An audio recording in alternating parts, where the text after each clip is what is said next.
En las últimas semanas se habla mucho del conflicto en el que está involucrado Arabia Saudita en Yemen, pero no es por el número de víctimas, crímenes de guerra, con civiles masacrados o dejados a su suerte, donde más de 80.000 niños han muerto por la falta de alimentos. El petróleo juega un papel importante en este conflicto y no precisamente el que exporta Yemen, que es prácticamente un peladero escarpado con grandes reservas de crudo, eso sí, sino porque milicianos yemeníes están asestando importantes golpes al reino saudita donde más le duele, su mercado petrolero, y la defensa que Estados Unidos le ofrece y vende parece que no es suficiente. Un punto geoestratégico clave en este asunto es el estrecho de Bab al-Mandeb, por el que transita la mayoría de las exportaciones del Golfo Pérsico que van a Europa. Casi 4 millones de barriles de petróleo pasan diariamente por esta vía. Teniendo en cuenta lo anterior, es evidente el miedo que tiene Arabia Saudita de que los hutíes yemeníes se hicieran con el control de esta zona. Ahora empiezan a entender un poco más las claves de este conflicto, todo por petróleo y bueno, algo más, las diferencias religiosas dentro del Islam. Pero vamos por parte, que hay unos detalles no menos importantes. En las últimas semanas ha quedado evidente que Arabia Saudita está perdiendo la guerra en la que se metió el 25 de marzo de 2015 y que Yemen se ha convertido en el Vietnam de la petromonarquía saudita. Los rebeldes hutíes se están enfrentando con un gran éxito en el marco de una guerra civil a una coalición internacional liderada por Arabia Saudita y con la que colaboran en menor medida Estados Unidos, Reino Unido, Francia y hasta Israel. Como le ocurrió a Estados Unidos en Vietnam o a la Unión Soviética en Afganistán, por supuesto que este grupo de insurgentes yemeníes no está solo, tiene importantes aliados, Irán primero y luego el movimiento libanés Hezbollah e Irak en menor medida. Aunque todo el mundo habla de petróleo, todo comienza siendo realmente un conflicto religioso donde dos ramas del Islam, los sunitas representados por los sauditas y sus aliados árabes, quieren mantener a raya a los chiitas, rama a la que pertenecen los rebeldes hutíes, pero apadrinados por Irán. Soy Gabriel Bulgakov y en este video les voy a explicar cómo comenzó este conflicto, quiénes forman parte del mismo y lo más importante, cómo y por qué Arabia Saudita está viviendo su propio Vietnam en Yemen. Hazme un favor, comparte este video con tus amigos, que es un tema del que lamentablemente pocos se atreven a hablar. Empecemos. Según la ONU, más de 91.000 personas han muerto desde que empezó la guerra en el 2014, cuando los rebeldes hutíes se lanzaron a conquistar la capital de Yemen. Estamos hablando de una guerra civil en un país con 28 millones de habitantes, donde dos facciones enfrentadas desde hace décadas luchan encarnizadamente por el poder. El movimiento rebelde hutí nació en los años 90 con el objetivo de proteger las tradiciones religiosas y culturales de la minoría chiita zaidí, que vive en el norte de Yemen y que enfrentaba las influencias del islamismo ultraconservador dominante del otro lado de la frontera, la poderosa monarquía de Arabia Saudita y principal país sunita. Pero ¿quiénes son los hutíes? Como dije antes, las tensiones se originaron hace muchos años atrás, cuando la influencia saudita en Yemen llevó a que la minoría religiosa chiita yemení quedara desplazada en la nación, es decir, las mismas divisiones del Islam han ido creando conflictos armados. La marginación de una rama del Islam conocida como zaidismo, que en teoría es una rama más pequeña del chiismo, llevó a que partidarios de esa corriente comenzaran a organizarse como un movimiento juvenil. Tras perder la guerra de Yemen del Norte en 1970, se conforma el abono que permite que el grupo insurgente hutí crezca más tarde. Lo que empezó como un grupo tribal de zaidíes descontentos a inicios de los 90, terminó poco tiempo después convertido en una guerrilla insurgente. Los hutíes se llaman a sí mismos Ansarollah, que quiere decir partidarios de Dios. ¿Cómo se inició la guerra que dura hasta la actualidad? Los hutíes se levantaron en armas contra el gobierno del presidente Saleh en el 2004. Saleh, en un esfuerzo por hacerse con el control de un país desmembrado, recibe en el 2009 el apoyo de Arabia Saudita. En esa ocasión, Saleh, con la ayuda de la monarquía saudita, los aplasta. Cabe recordar que los hutíes tomaron venganza en el 2017 cuando capturaron a Saleh y posteriormente lo mataron.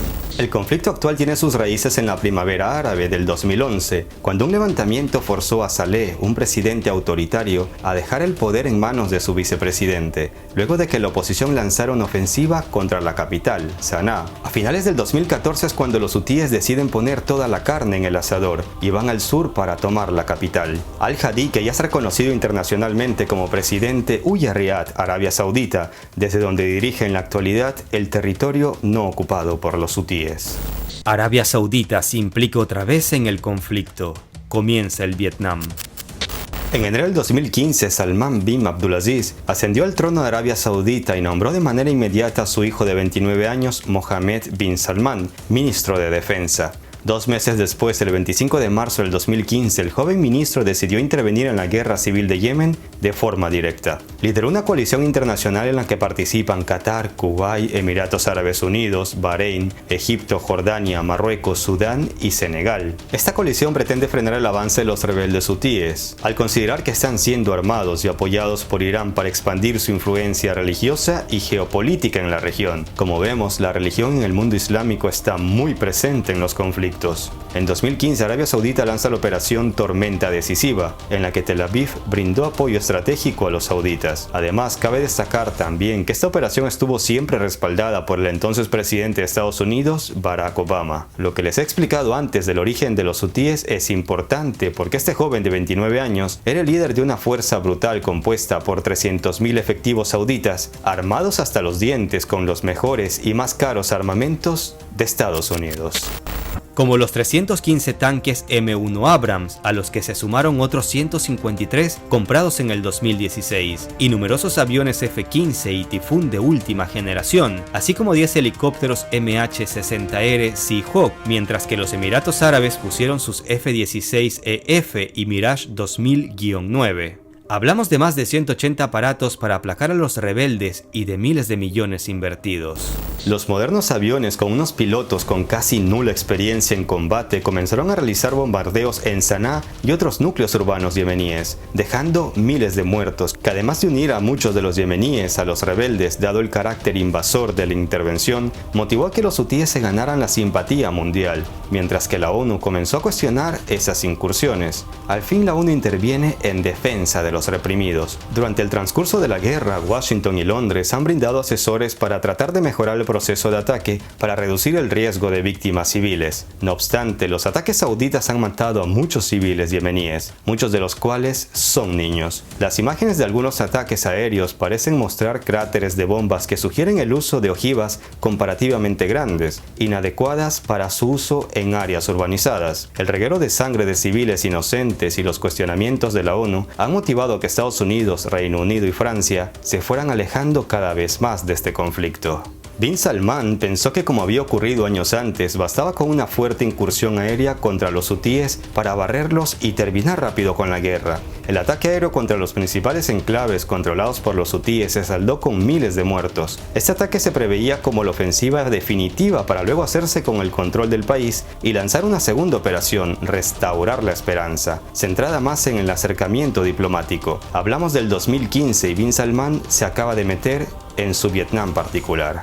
Yemen es un país montañoso y donde los hutíes se esconden y tienen sus arsenales. Recuerda las montañas y cuevas de Afganistán que sentenciaron a los soviéticos en su propio Vietnam. Y como bien indica el manual del arte de la guerra, los hutíes conocen bien el terreno y atacan de forma rápida y sorpresiva cuando las circunstancias y la torpeza del rival lo permiten. Los tanques y blindados sauditas dejados a su merced sin apoyo aéreo o de infantería ha sido blanco fácil durante estos años para los yemeníes, quienes incluso han llegado a hacerlos saltar por los aires a la carrera al adherirles bombas Lapa. Mientras los sauditas gastan miles de millones de dólares en tanques, los hutíes usan para destruirlos misiles antiblindados y misiles guiados básicos iraníes. Además, los hutíes cuentan en su arsenal con varios tipos de drones. Por ejemplo, el vehículo aéreo no tripulado Qasef-1, que puede volar hasta 150 kilómetros con una carga explosiva de entre 30 a 45 kilogramos. El pasado 29 de septiembre, las fuerzas hutíes divulgaron imágenes del ataque contra militares de Arabia Saudita y sus aliados.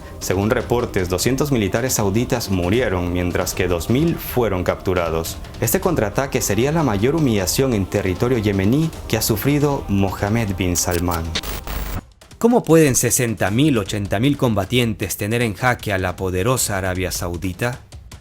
Los yemeníes son un pueblo resistente, curtido en 1000 batallas, sin apoyo aéreo ni blindados, y que se sirven de su terreno para esconderse o usar estos puestos altos como nidos de pájaro, desde los cuales atacan a los tanques de la coalición. A eso hay que sumarle la simpatía popular y el apoyo financiero y armamentístico, aunque no reconocido, de Irán, Hezbollah e Irak, pero sobre todo la incompetencia vacilante del ejército saudita. ¿Qué se puede pensar de un ejército liderado por un inexperto puesto por Papá Rey? Pues con el resto de altos mandos o ocurre lo mismo, son personas designadas a dedo, y no por sus logros militares o una larga carrera castrense. Además, el funcionar del ejército saudita deja mucho que desear, porque los procedimientos de toma de decisiones se ven afectados por una excesiva verticalidad que los vuelve muy lentos, mientras que los hutíes cuentan con un amplio margen de maniobra para hacer daño utilizando tácticas de guerrilla que se tornan tremendamente eficaces. No está de más agregar que en la zona hay mercenarios colombianos y de otros países cuyo único aliciente es luchar por $3.500 mensuales por una tierra, bandera y causa que no sienten ni entienden. Desde mayo de este año, los ataques de los hutíes con drones y misiles contra Arabia Saudita se han intensificado, especialmente contra aeródromos y bases aéreas, y así, a estas alturas, este conflicto olvidado por mucho tiempo por la prensa ha vuelto a ser un tema de debate en la opinión pública.